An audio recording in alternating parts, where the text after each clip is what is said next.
Hello there, friends. It's Jimmy Maverick. Welcome to another edition of the Fantasy Maverick podcast. And today we are going to talk about variations for the top 50 dominant strategy that I am recommending that you use in fantasy football this year. And we're also going to do a mock draft in standard points utilizing one of those variations. So check it out. Listen up. It's time for the Fantasy Maverick podcast, starring the guy who's going to help you win that fantasy championship, Jimmy Maverick.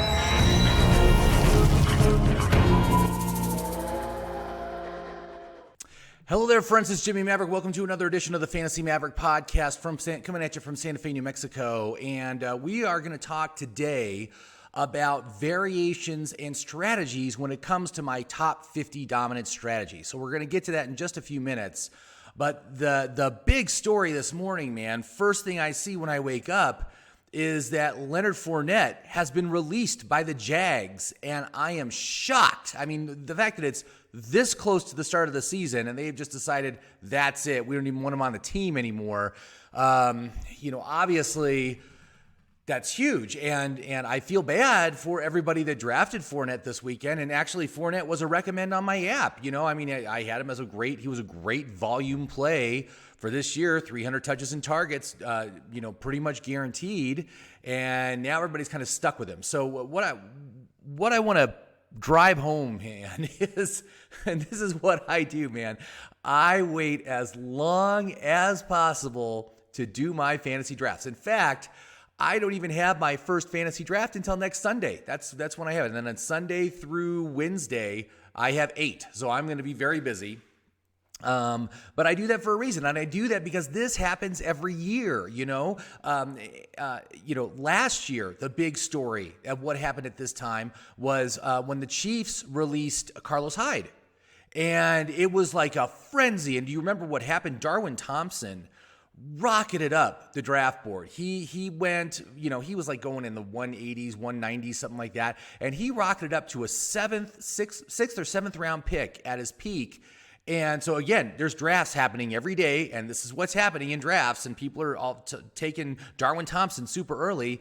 And then what happened? They signed LaShawn McCoy, and so of course Darwin just went back down to nothing. And LaShawn McCoy was another cut.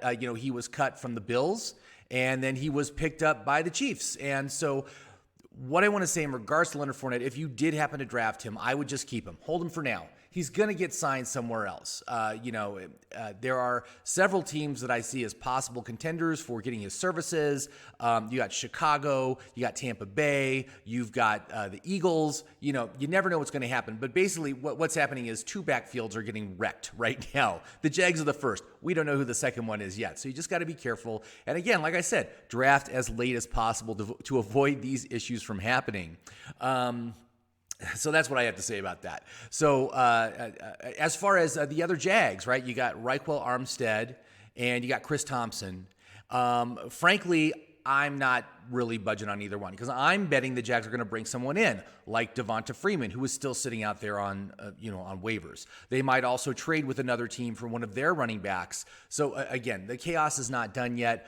I'm not moving on any of those players or anything right now. I'm certainly not going to take them until we get a little bit more clarity, but that's where I'm at right now. So let's talk about variations and strategies for that top 50 dominant strategy. Now, what the top 50 dominant strategy is it's trying to get your team 6 players with a top 50 value ranking. And that is, by doing that, you are going to give your team a massive strategic advantage over the other teams, which are only going to have, for the most part, 3 or 4 top 50 players. So you are immediately going to have a strategic advantage over them, just a numerical advantage that you have more valuable players than they do. So, and the basic strategy of how to do this is you go 3 running backs, and then you go 3 wide receivers. And the reason is because the wide receiver position is super deep, and you can still get yourself a top 50 value wide receiver in the 6th round. Whereas with running backs, almost all the top 50 value running backs are gone by the end of the 3rd round. So that's why you need to go running backs first and then take your wide receivers. And based on how your league scores points, There's also other players, certain players fall past that threshold and new players are available in that threshold. So if we're looking at half PPR, and this is the one I've been typically running the scenario in, is half PPR, there's only 4 players that offer top 50 value that are not running backs or wide receivers. And those players are George Kittle, Travis Kelce, Patrick Mahomes, Lamar Jackson. So it's those 4 guys. Now, if you are running this strategy, you can go aggressive on it. And the aggressive strategy is that you take one of those guys in the second round of your draft. But of course, the risk for that is that you're going to miss out on the third running back. So, this strategy works best the later your draft pick is. And the reason why it works better is because if you have a late round pick, if you're picking 11th or 12th, that means you have an early 4th round and an early 6th round pick. It makes it easier to get these players that you need to get. Like if you want to get a top 50 value running back in the 4th round, there's basically 2 options. It's Melvin Gordon and it's David Johnson.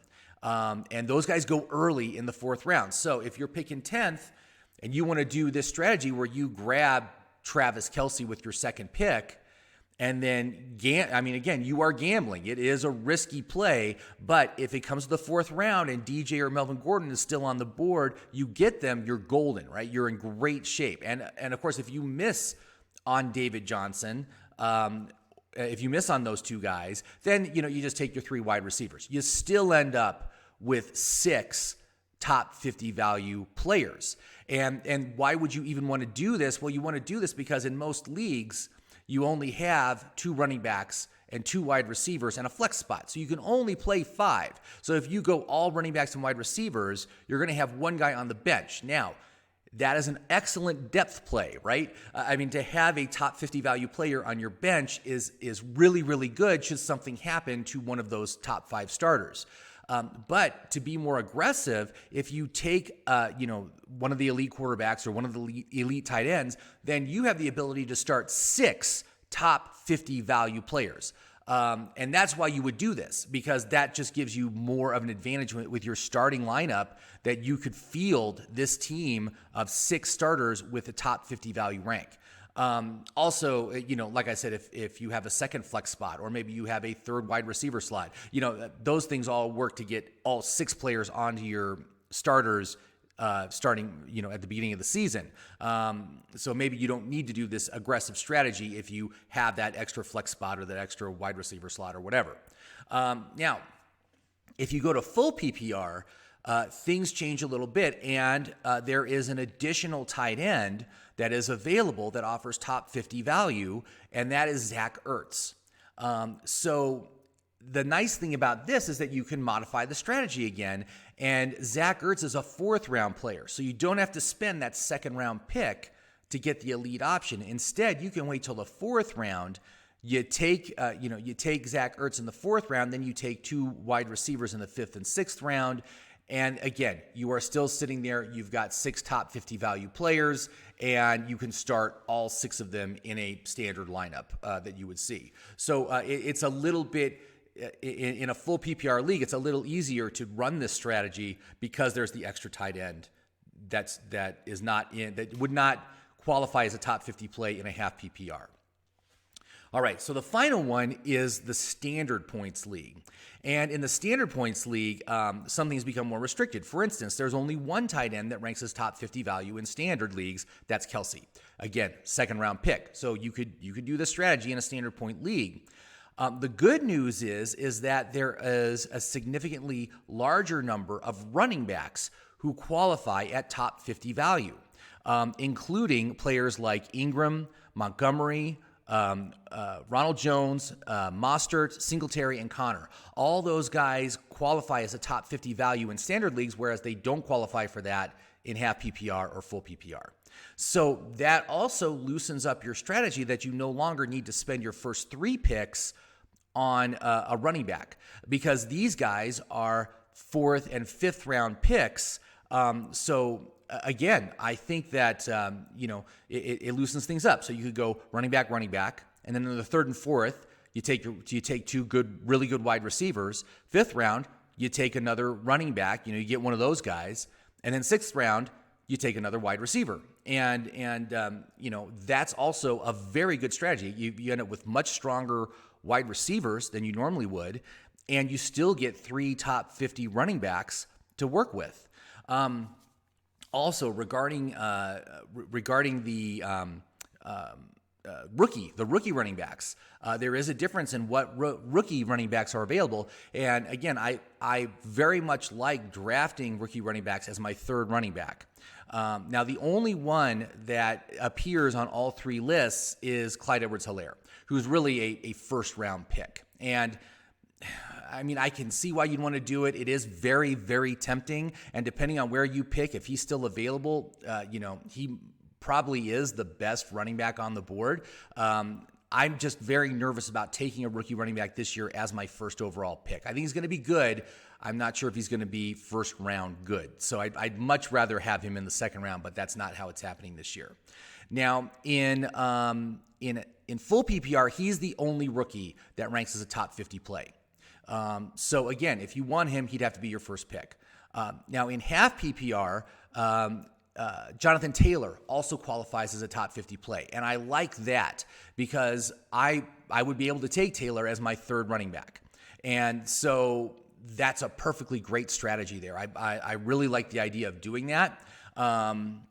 So that's a very tempting strategy for me. Running back, and the 3rd one is going to be Jonathan Taylor. I like that. I think that's a really good play. In standard point leagues, there's also Akers. Akers qualifies as top 50 value.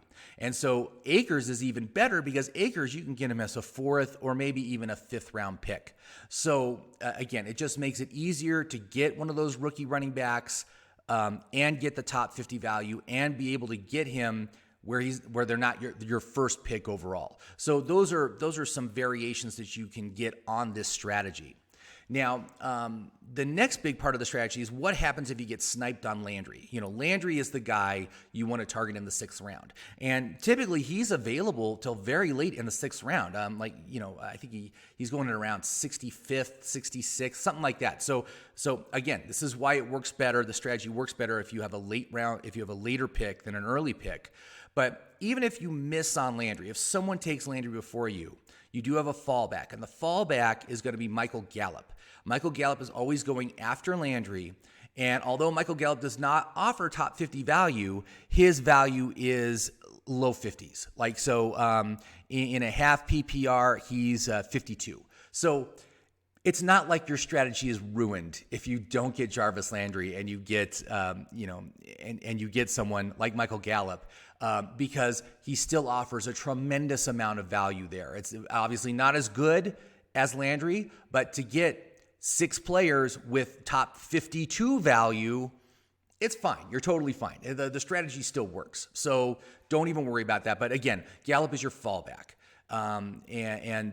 He is, like I said, he's easier to get than Landry because he goes just after Landry does on the draft board. So the next question is what do you do with the 7th round? Now, you can see that in most of these strategies, you're not really getting a tight end unless you're really willing to gamble. You go early, you take that 2nd round elite tight end, and then you're set with your tight end. It's a fire and forget kind of thing. But if you get to the 7th round, what I like to do in the 7th round is take the best quarterback available. Now, depending on how your league works, quarterbacks either all go very early or they just kind of drip drab off the draft, 1 or 2 around every round, and it's easier to get. What I like to say is if in the 7th round, Matt Ryan or better is still available on the draft board, I would take that player. I would grab a quarterback early. And I'm not big on grabbing quarterbacks early, especially in 12-team leagues, because The position is so deep, and I actually always like to be like the last person in my league to take a quarterback, just because there's great options available late. Matthew Stafford's a great choice. Daniel Jones is a great choice. Those are two guys I really like. You might be able to get Carson Wentz. You'd probably be able to get Tom Brady or Drew Brees. These are all guys that are available later on in the drafts, and you don't need to spend an early pick to get a quarterback. But some teams, some leagues, the quarterbacks come off very quickly. And so Matt Ryan might be gone by your 7th round pick. And if that's the case, just go with taking one of those quarterbacks I just mentioned, a late round quarterback, and wait as long as possible to take him. And then instead spend that 7th round pick. I would probably end up targeting a tight end in the 7th round if Matt Ryan is not available. And you could get someone like Hayden Hurst, who I really, really like the upside there for him. I've also been targeting Blake Jarwin. Jarwin is like a much later pick. You can get him in like the 11th or 12th round. He's super easy to get. I like both those guys as late round tight ends. So those are some options that you have there. And the 7th round, of course, you could go back. You could take another running back. You could take another wide receiver. You obviously. I love to use those middle rounds to build your depth. You really need the depth. But 7th round is a great round to take a tight end like Hurst. And who knows, maybe someone, I'm not really sure if anyone really better would also be available, but you've got guys like Austin Hooper or Jared Cook, maybe Evan Ingram. Those guys could all be available in the 7th round.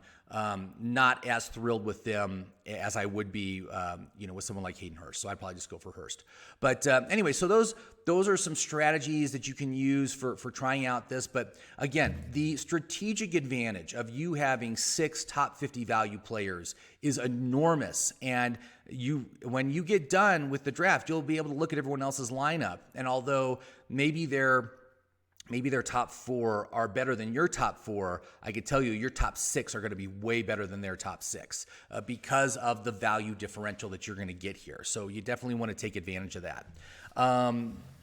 So what I want to do now is I'm just going to do a quick mock draft on Fantasy Pros. We're going to run through the first 7 rounds of a standard points league, and we're going to utilize this strategy, but we're going to have the added flexibility because we've got more running backs to choose from. So we're going to see what kind of team we can build. I think it's going to go really, really nice. So let me get that set up, and I'll be right back, and we'll do it. All right, so we're just about ready to go here. We are going to be picking 9th in a 12-team draft here on Fantasy Pros. It's going to be a live draft against humans, and it is a standard points league, as we said, and we are going to utilize my app at My Perfect Fantasy Draft, my app, which you can access through my website, fantasyfootballmaverick.com. We're going to do a quick setup right now to get us all ready to go. So to get it set up quickly and easily, you just have to answer 3 questions. How does your league score points? This is going to be a standard points league. Do you want to engage Jimmy's recommended player filters? I'm just going to say no because I want to see all the players on the board. And then question 3 is, do you want to enter draft mode? So to enter draft mode, you have to put in the size of the league and your draft position. And what it's going to do is it's going to break the list down round by round for us. And so you can see the position filters right here. Here's the players down below. This box is recommendations from me. And then these tabs represent each round of the draft. And we're just going to follow along. We're going to do 7 rounds. And we're going to start. And you can see for the first round, it is recommending Nick Chubb, Josh Jacobs, and Devontae Adams. Now, you can see Nick Chubb has these little hands next to him. That means Nick Chubb is a reach, which means there is a chance he'll be available for our 2nd round pick. I'm not super comfortable about taking Chubb as my first pick overall. Actually, wait a minute. This is standard points. So, yeah, actually, he is a good value here. Look at that. Value rank 6th overall. Josh Jacobs is 8th overall. They're both really good choices, right? I really like them both. I think I will go with Chubb. If we pass on Chubb and take Jacobs, then 2nd round, Nick Chubb, again, he's a long shot to make it to us. So it's a less than 50-50 shot he'd make it. We got Chris Carson, Kenny Galladay. I think let's go for the safe one. Let's go for Nick Chubb. Whoops. We got Nick Chubb and we got Josh Jacobs there. So we'll go with both of them. And we'll see if they make it. Now, what about other running backs in the first round? How do they rank? You can see that Derrick Henry is very good as a long shot. Joe Mixon, Kenyon Drake, all score over what I call 40 Vork points. And so any player that scores more than 40 Vork points is a good choice for us for fantasy. And you're going to see we're going to utilize our queue as well on this. So you can see both Nick Chubb and Josh Jacobs did make it. I'm going to go with Chubb. Again, Chubb does offer slightly better value. And in standard points, he's a great choice, man. He is really, really solid. His value decreases, though, in half point and full point PPR just because he doesn't catch a lot of passes. Now, let's go to the second pick real quick. And again, for running backs, we were looking at Chris Carson. Josh Jacobs is a long shot. Kenyon Drake is a long shot. Gurley would be a good choice as well. So let's put Carson and Gurley on the queue. And, of course, we'll see who else is available. But if we look at running backs, Chris Carson's right there. Todd Gurley's right there. Okay, and we can, of course, see what other players are available. So, of course, Josh Jacobs came off right after us. Then Joe Mixon. You can see there's still quite a few running backs. We only have 4 more picks till our next pick. And we've got Clyde Edwards-Helaire, Miles Sanders, Aaron Jones, Kenny Drake. Clyde Edwards-Helaire as a second-round pick, if he makes it to us, shoot, I would totally take him in the second round. He's not typically expected to make it that far. He does score 42 Vork points here as a long shot, but his value rank is 10th overall. He's already gone, so that's a moot point. Who else do we got here? We got Miles Sanders, who's dealing with an injury right now. I don't like to draft injured players. Aaron Jones I have as a regression candidate for that touchdown total he had last year. Again, we already said Drake is a good choice. Drake, yeah, he scores over 40. Let's put him on the queue. How about Eckler? How does Eckler do in a standard points league? Eckler scores 43 points, so he's good too. You know, I mean, they're all decent choices. But I think Chris Carson is solid. I think Gurley is also a really solid option for our second pick. How do those guys rank? So, look, all 4 of our guys that we queued made it to us. Oh, because the guy took Patrick Mahomes. So, let's see here. Looking here, Chris Carson is 12th overall for value. Let's go ahead and take Carson. I'm going with the value here. So, we've got the 6th most valuable and the 12th most valuable player. So, I think that's great to start this draft off with. And now we can click on the third round. And what we're going to do, because we have the added benefit of there being more running backs available in standard points with top 50 value rankings, let's go and get ourselves a really good wide receiver. So if we look at wide receivers on this round, you can see, well, Odell Beckham is a long shot. He's the highest rated player this round. We also have Calvin Ridley, who's a reach, who I'm not sure I would take him as a third round pick. He's better as a 4th. Robert Woods is one of my overall favorite players to take. Adam Thielen, also very good, but he does not score 40 Vork points here, so I'm not super thrilled with him. You got other guys under 40 also with Juju, Amari Cooper, DJ Moore, A.J. Brown. None of these guys score over 40 Vork points, so they're not great. Woods would definitely be my top choice here, but let's get Woods, Ridley, and Beckham on the queue. So we're going to go ahead and let's see here. There's Woods, there's Ridley, and there's OBJ. And again, with OBJ, one of the parts of the strategy is that you take Landry in the 6th round. And I don't really want both Cleveland running backs. I see both Odell and Landry having similar value. So, you got to take it for what it is. He's just not really a great choice for me. I'm not really thrilled with him. Oh, there's Thielen. We'll put Thielen on as well. But again, he did not score 40 Vork points, but he was close. He's 35. That's really kind of below where I want to take somebody, but I'll still put him on the queue. And we can see who else is on the board. So you can see there's also some elite guys still available. I bet they're not going to make it to me. I mean, no, not a chance. There's still too many picks. But after I pick a Chris Carson, let's see here, it was Aaron Jones, Kenyon Drake, Julio Jones, Austin Eckler. Then Kelsey and Kittle came off one after the other. Then Godwin and Gurley closed out the second round. Then Lamar Jackson was the third round. Connor and Jonathan Taylor was taken. Love the, I love the idea of grabbing someone like Jonathan Taylor as your third running back. Now, this person took him as his second. That's a little risky for me. Jonathan Taylor is going to have a slow ramp up, because Marlon Mack's still there. and they're, the rookies are already under the gun. And look, David Johnson was taken. David Johnson is actually very valuable in standard points leagues. He rates very well. So let's see here. So it was David Johnson, then DeAndre Hopkins came off. And you can see there's still, gosh, look at that. Galladay's still on the board. Galladay would be like absolutely a dream if he made it to us. Mark Ingram comes off. You can see here Mike Evans is still on the board. Oh no, Galladay got taken. Oh well, that's not surprising. But like I said, I think what I'm going to do is I'm going to go Woods on this because Woods offers the best value. Woods value, he's the 33rd most valuable player. We're at pick number 33. That's a fair value player if I ever saw one. We could also look at Evans because Evans is still on the board, and Evans is available much later than expected. Let's see here. Where is Evans? Evans only scores 25 work points here. His value is better, but his consistency is terrible, and his outlook is terrible in my app. So let's go with Woods.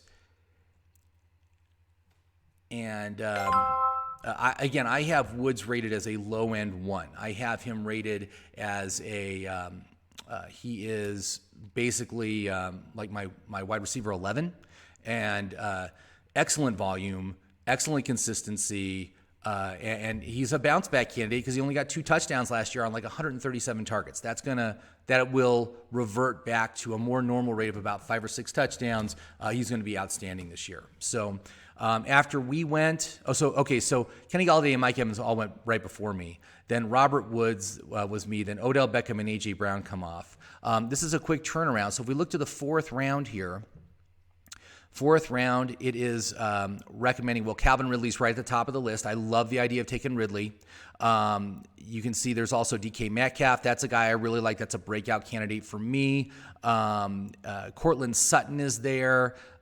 Cooper Kupp. All those guys score over 40 work points. Let's get some of these guys queued up. So Metcalf, Sutton, and Kupp. So we'll go Metcalf, Sutton, and where is Kupp? There's Kupp. Of course, I'm not going to take Kupp because I already got Woods.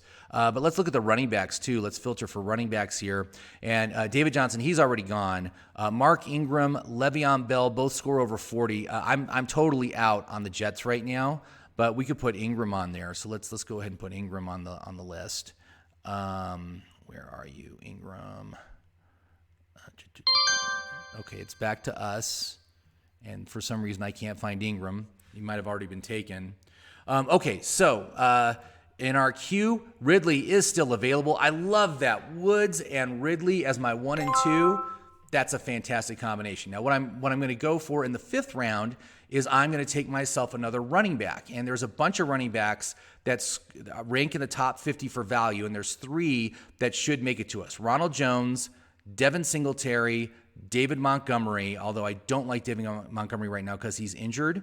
You also have Kareem Hunt, but he does not rank top 40. Raheem Mostert does. So let's go ahead and we'll put Jones, Singletary, and Mostert on the queue. So let's go to running backs. Oops, got to go to the rankings first. Okay, so we've got, where are they? There's Jones, there's Singletary. Where's Mostert? Did he already get? No, he didn't get taken. Wait a minute.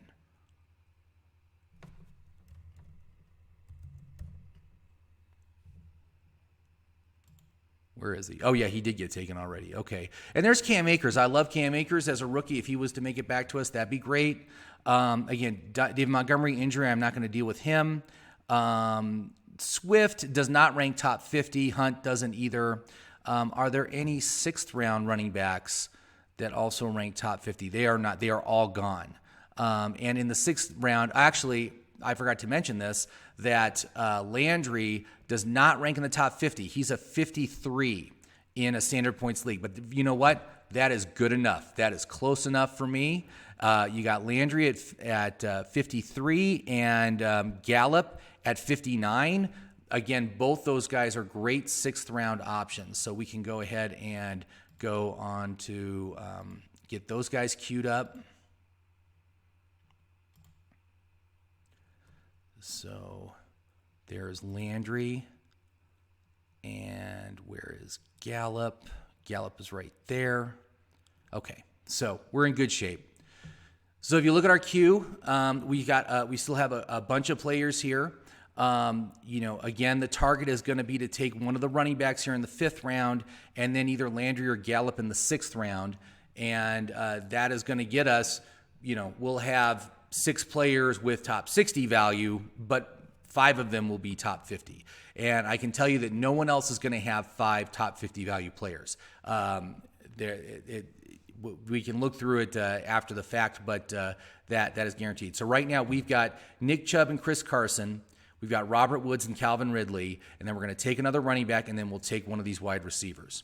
So it looks like a bunch of receivers are coming off. So Chark, Metcalf, McLaurin, Sutton, some of my very favorites here. Montgomery comes off, and that is a risky pick right now. I'm betting there's rumors that Fournette's going to go to Chicago, and that would just destroy Montgomery's value. Again, I hope this thing settles out quickly before I start my drafts next weekend, because everybody that took Fournette is hurting right now. It's just a terrible thing to happen. Like I said, hold on to Fournette, though. Let's see where he goes. Okay, so great. Akers did not make it to us. That's too bad. But we got a choice between Jones and Singletary. And if we look at the 5th round running backs, Jones is the highest ranked player. And so I do love Jones. Again, the risk, Tampa Bay could pick up Fournette, but that's true with any other team in the NFL, could pick him up. But what are you going to do, right? So we've got Landry and Gallup set up for the next pick, so we should be able to get one of them. And if we look at the quarterbacks that are still on the board right now, hardly any have been taken. Only 3 have come off the board. So it's just Jackson, Mahomes, and Prescott. So there's still really, really good options on the board here, and we'll see how many of them make it to the 7th round. It all kind of depends on your league and how your league mates tend to take quarterbacks. Do they take them all early, or does it just kind of dribble and drab off the draft board? What I like to say is if you can pick the quarterback you want, pick him in advance. Like, let's say you want Matt Ryan. I love Matt Ryan this year, okay? What you do is you take Matt Ryan, you count back 3 spots. So you go 1, 2, 3. Count back 3 quarterbacks. So 3 quarterbacks back from Matt Ryan is Kyler Murray. So what my general rule is once Kyler Murray comes off the board, I'll take Matt Ryan with my next pick. And that, again, 95% of the time, you'll get your quarterback. I mean, it's just that easy, because only 1 or 2 quarterbacks come off every round. And in certain leagues, especially leagues with more pro players, they tend to wait even longer for quarterbacks. Okay, so Russell Wilson came off, and we'll see if Kyler Murray comes off before our pick, because if he does, then we would want to take Matt Ryan here. But again, I always like to be the last person in my league to take a quarterback, and I'm totally fine with waiting. And if we don't get Matt Ryan, I'll go tight end, and I'll take a tight end in the 7th round. So that's kind of where I'm at with this. So it comes back to us. So look, no other quarterbacks came off. So if we go to our queue, of course, our guys are still there. Jarvis Landry, now he still has this injury designation here. He's not really injured. He's working out. He's on the field. But they are still just easing him back in from his injury. But he's been a participant. So, I'm comfortable with taking him. And again, he's our 3rd wide receiver. So this is a depth play. His value rank is 53rd overall. So we've got 6 players with top 53 value on our team. That's the best in this league. I can tell you that right now. We've got the strongest top 6 of anybody in this league. And I'll show you when we're done. I'll put all the players up. So now obviously the targets are either quarterbacks or tight ends. So let's just go to our rankings. So you can see the quarterbacks are starting to come off here. So let's go, and of course we're going to mark off Ryan. And then let's also go to tight ends. You can see there are a bunch of tight ends. Hayden Hurst would be my target, but we can look at Engram, Henry, and Higbee to see how they rank for the 7th round if we look at tight ends. So there's Hayden. Hayden scores the best. He only scores 34 points. Again, it is standard points. Tight ends are so devalued. I mean, again, there's only one with a top 50 value rank. Everyone else is outside the top 50. Hunter Henry, Tyler Higbee, all these guys, they don't score that well. Engram, we can restore. Engram offers the best value, and he is a risky play. Low reliability, that's his drawback, but it is a contract year for the guy. And so I always, I don't like to take injured players for sure, but injury-prone players I do like on their contract years because they tend to do very well. And so this year you got Evan Engram and Will Fuller, both guys, low reliability players on a contract year. I would consider both of them, although I'd probably only take one on any given team. So, well, Engram came off anyway. But you can see that that still, whoops, got to go to my queue. So Matt Ryan's still there. Michael Gallup is still on the board. Holy cow, man! We could take Gallup with our next pick. That would be that also would be something worth considering. We got so let's see here. After our pick, after we took where is our pick? Here we are. So after Jarvis Landry, here's what came off: DeAndre Swift, Deshaun Watson, Kareem Hunt, Kyler Murray, Stephon Diggs, Marquise Brown, Jordan Howard, Evan Engram. Then to begin the 7th round, we got J.K. Dobbins, Tyler Boyd, Josh Allen. So we're right now, Matt Ryan is the next quarterback in line. So given that we still have 5 picks to us, he probably won't make it to us. But again, I'm totally cool with taking our tight end. And then we'll just grab, we'll probably grab Stafford. I mean, that's who your alternative is there. And Gallup just finally came off the board in early 7th round. That's fantastic. So like I said, with this strategy, if you miss on Landry, get Gallup. Gallup is the next step, and you can get Gallup very easily in most drafts. So there you are. And A.J. Green just came off the board. And there's 3 more picks to us. We've got both Ryan and Hurst on our queue. We can see who else is on the board here. So Ryan is right at the top of the list right now, so that's going to make it very hard for him to make it to us. But you got some other guys. You got Marvin Jones, Will Fuller. These guys, if we look under wide receivers, Marvin Jones offers really good value, top 60 value. Does not score well on the VORC, though, because of his reliability and his outlook right now.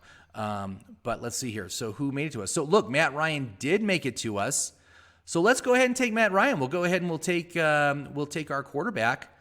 And there you go. So we've ended up with 6 excellent players. Nick Chubb, Chris Carson, Ronald Jones are our running backs. Robert Woods, Calvin Ridley, Jarvis Landry are our wide receivers. Matt Ryan's our quarterback. We'll see if Hurst makes it back to us for our 8th round pick. If he is, I'd totally take him.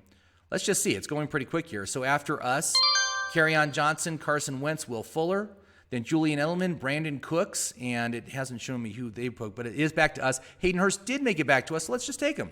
There we go. And now we got a great stack. We got Matt Ryan with Hayden Hurst. That is awesome. That is really, really an excellent pairing. I love that. And so there we go. So we basically got our whole lineup set up now, except for our defense and our kicker. But that's how you do it. That's how you run the strategy. And we had the variation in standard points because we had the ability to get ourselves a top 50 running back outside of the first 3 picks. So we could have, in the 4th round, I could have also gone Akers. And, Akers would have been a very fine choice for us. Oh, look, did Akers come after us? I'm trying to figure. Oh, no, I'm sorry. Akers went 2 before us. So we would have had to take him in the 4th round. But I'm very happy with Ronald Jones. I love the Tampa Bay offense this year. I think they're going to be great. So there you go. That's it. So I'm going to wrap it up here. And let me just do a quick wrap up on my app. We'll look at these players and we'll see why I like them so much. I'll be right back. All right. So quick wrap up here. And I just want to talk about, let's look at the value ranks. Nick Chubb, 6th overall. Carson, 12th overall. Woods, 33rd overall. Ridley, 41st overall. Jones, 37th overall, and then Landry, 53rd overall. So again, 6 players with top 53 value. And that's a very, very strong starting lineup. Matt Ryan and Hayden Hurst are outside, obviously, outside the top 50, but they're still very good for what they are. And like I said, I think Hurst's upside is way more than this right now. I have him ranked as he's like the tight end 7, and so totally solid choice. But let's look at what we're seeing about these teams. Chris Carson, Robert Woods, and Matt Ryan have all seen an upward trend in their usage over each of the past 3 seasons. Contract years, Nick Chubb, Calvin Ridley, Ronald Jones. I love that. Bounce back players, Robert Woods and Matt Ryan. Robert Woods for touchdowns, for sure. Matt Ryan always plays better in the second year of an offensive coordinator system. That's where he is. Breakouts, Hayden Hurst, Ronald Jones. I love that. We do have a couple of injury notes. We got Chris Carson and Ronald Jones with injury notes right now. That is a little risky. And I in a regular draft, I would probably stay away, maybe only draft one of the injured players, but we'll definitely grab, we will grab Carlos Hyde late. Ronald Jones, again, I just very much like his upside on that offense. I think he's going to be very, very good. Let's look at their outlook. A bunch of 5 stars, a bunch of 4 stars, only one 2-star player, Ronald Jones, just because he has the injury designation. That's why he's 2. For reliability, look at the reliability here. All of these players high, except for Ronald Jones, who's mid, and Hayden Hurst, who's mid. But everyone else, high reliability. Consistency, 10, 9, 9, 8, 6, 6, 5. Everyone's above average for consistency, except for Hayden Hurst, who didn't have enough volume to get a score. And that's it, man. That's how you do it. This is the kind of team that's going to win you your league. You know, when it comes to success in fantasy football, it's 50% the draft, 30% managing your team, and then 20% good old-fashioned luck, like the luck of not having Leonard Fournette on your team. But anyway, yeah, this is what it's all about, man. This is the kind of team I would be absolutely super happy to take into my standard points league this year. And I do play in a standard points league, and very excited about what's going to happen there. So anyway, that is it. So thank you very much for watching. And if you have any questions, please leave them down below. I'd be happy to answer any questions you have. And please like and subscribe. So thank you very much for watching. Have yourself a great day, everybody.